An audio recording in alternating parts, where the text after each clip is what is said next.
El programa Garrotxa Domus l'impulsen conjuntament l'Ajuntament d'Olot, la Fundació Europis, el Consell Comarcal de la Garrotxa i l'Institut Català de l'Energia. Té per objectiu impulsar l'eficiència energètica i promoure la instal·lació d'energies renovables als edificis de la comarca.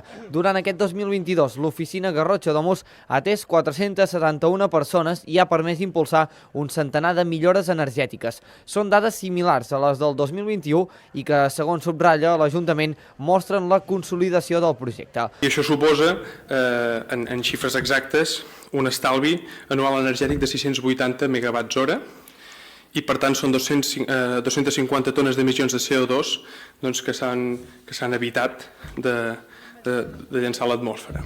Els impulsors de Garrotxa Domus encaren aquest 2023 amb bones perspectives i confien que l'arribada dels fons Next Generation contribueixi, de fet, a superar les xifres assolides durant l'any passat.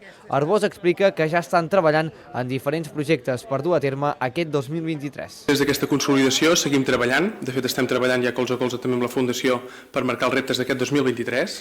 S'ha fet molt bona feina, seguirem en aquesta línia i també tenim idees importants per anar aplicant en aquest projecte d'altres elements importants que s'han de destacar, com pot ser comunitats energètiques, etc., que també estem treballant i que volem anar consolidant i avançant. Garrotxa Domus no només s'acaba a la nostra comarca, sinó que també s'ha fet una prova pilot a la província de Girona, que es troba a la seva fase final.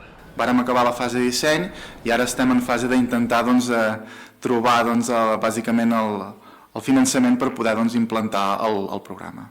Garrotxa Domus ofereix un servei d'acompanyament personalitzat a la ciutadania durant tot el projecte de reforma. El programa és gratuït per als habitants de 12 municipis de la comarca, en concret per als de Besalú, Beuda, Maià de Montcal, Olot, les Planes d'Hostoles, les Preses, Sant Ferriol, Sant Jaume de Llierca, Ridaura, Santa Pau, Tortellà i la Vall de Bianya.